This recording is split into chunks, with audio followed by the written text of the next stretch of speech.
Okay, we have a little bit of a project today. We've been working on it, got a little bit of work done ahead of time, still waiting on some parts. What we've got going on here is we have a Wi-Fi controller. This one does temperature and humidity. See that little head on this one is for humidity. It also has the thermistor or whatever they have inside for temperature sensing. But it's Wi-Fi, so you can set it remote, you can look at it remote, you can adjust things up and down. We use these things sometime on homebrew setups or any other type of thing. This one has to be temperature and humidity. They also make one that just works just like a thermostat, which allows a little, I assume the little 10 amp micro relays inside of the device here to work full 10 amps because we're working off a 15 amp cord here. That was before I cut it. See that we have the correct diameter of cord connector. But there are two sockets here, and they will call it socket 1, socket 2, or work 1, work 2. And on the thermostat version, because you're either working cooling or you're working heating, you can only need one at a time. And so that's a good way to get a maximum of 10 amps out of it. The problem is you might want to use more current than that, and it's not capable of doing that. So what I'm going to use is a relay, which I had hanging around the house here. And it's a 30 amp relay, 25 amps for 120. And we're going to replace that socket. We're going to cut that off and use this one here, which is a 20 amp. And since this will do 25 amps here, we can up it. This happens to be a 20 amp cord in that I had laying around the house. The relay I had laying around the house. So we just had to go get a few things to make this work. Now here's a 4 11/16 box. Has a cover. Had to order that because nobody around my local town had one for some reason. It has a hole for a fuse.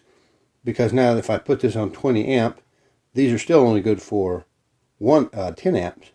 And so I'm going to limit the cold side, or in this case it's not cold, it's humidity, because this guy will handle the 20 amps. So it will fits right there perfectly over those holes. We have the fuse in the top, and we have this receptacle right there. Now we have to break out the one side. You see that that's not bridged between the two screws here, like if I flip it over on that side. See that little bridge, that tab? That makes the one connection work both receptacles. These are actually now two independent receptacles. So I'll put the humidity on here with a fuse. And then I will go ahead and run the 25 amp relay to that guy right there. And you say, why do you need 4 11/16? That was my difficulty finding this cover. It's because if I put the relay in there, you can see it's a little short on dimensions. And when we put our raised cover, we get an idea that we've got a little bit more room in there to operate from, because it's going to be screwed to that cover there. So that's the plan.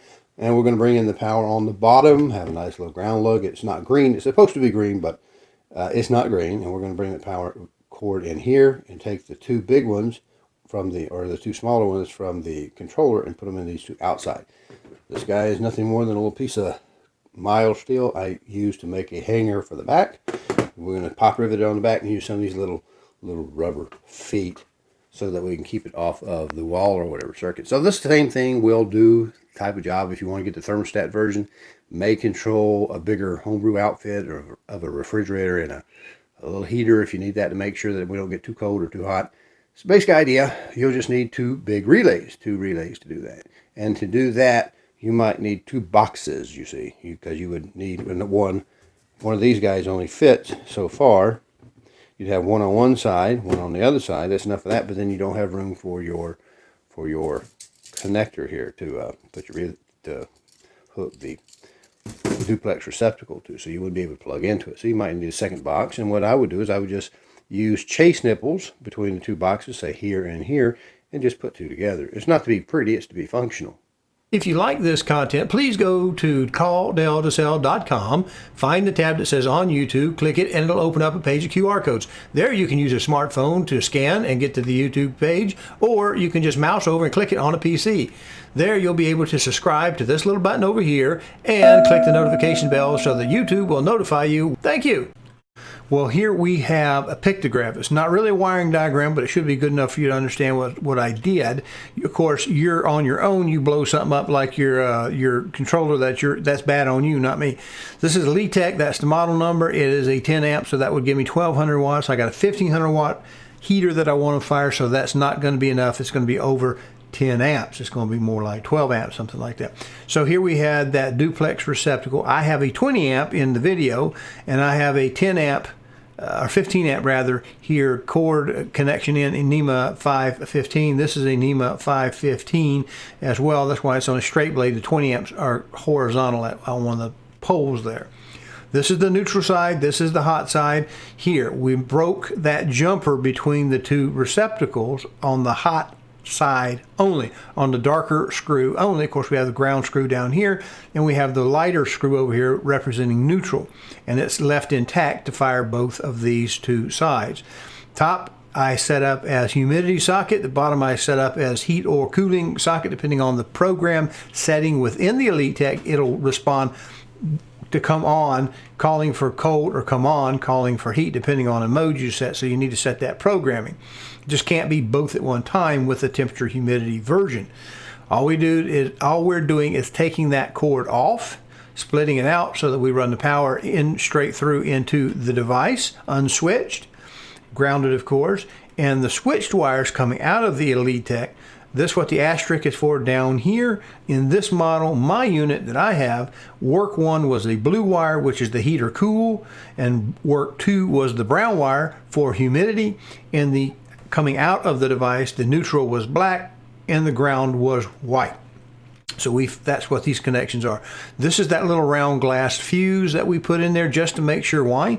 Because if we have a 15 amp plug-in at this point, obviously, if I were to put something more than 10 amps on that socket or that socket, it's going to exceed the 10 amp relay that's built in here. So I put a 10 amp fuse here just to protect the humidity socket that I'm not even going to use, to be quite honest, out in the well house. It's just there to protect that so I don't burn up my controller after going to all this trouble putting it together. So the other side, we're just coming out of the switched, right? We're coming down here, the neutral comes out, they're still tied together, neutral in both cases, they're tied together, and we have then the hot wire that would come off. It's not labeled here, but it is labeled here and here. So to do the heat, it's the blue wire. This is a blue wire coming down here that goes to one side of the coil of the relay, the Omron relay. There's the part number I use. Here's the other side, goes back to neutral because it's 120 volts across it. And all I'm doing is firing that little bitty magnetic coil here, but the power comes off of that black through the line, throughout, comes right down here, hits that contactor, comes out of that contactor, and the other side of that contactor goes to the receptacle. So it should be fairly straightforward to understand. All I'm doing is, instead of using their sockets, I'm using my own, but I need this relay to get the amperage up. And I'm using the output to be a pilot circuit here and to be a switched circuit there. That's it. Here's a little peek inside. And see, that's just the power coming in here on that 12 gauge cord, and it splits up, carries up to the controller, comes out, and instead of running that little direct fired from the relay receptacle, we put that in. And I don't know if we can see the model number on there or not, but that is an Omron, and it's available through Amazon. We just have the coil here. We just fired one straight off of that relay, just fires this guy, and the other side, of course, is neutral. Actually, this is the hot side and the white side is neutral. Over here, that's the power side right off of the relay. I wish you'd show it a little bit better. There we go.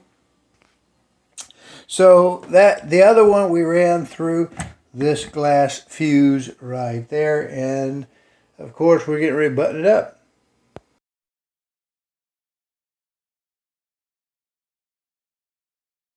Okay, there we are. That's what it looks like.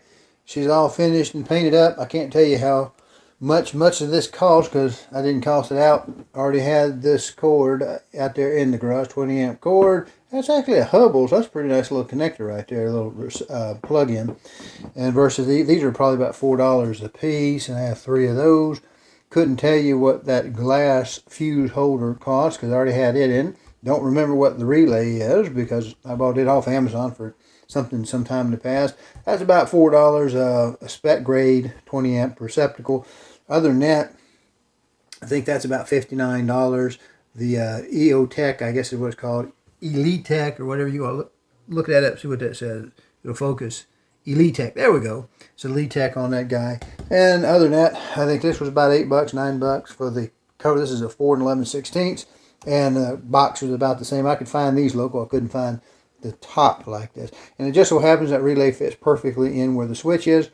Could put a piece of metal in here, but I don't know why I would. It's finger safe, and it's going to go out and hang in the well house. Oh, there we go. That's the back side of it.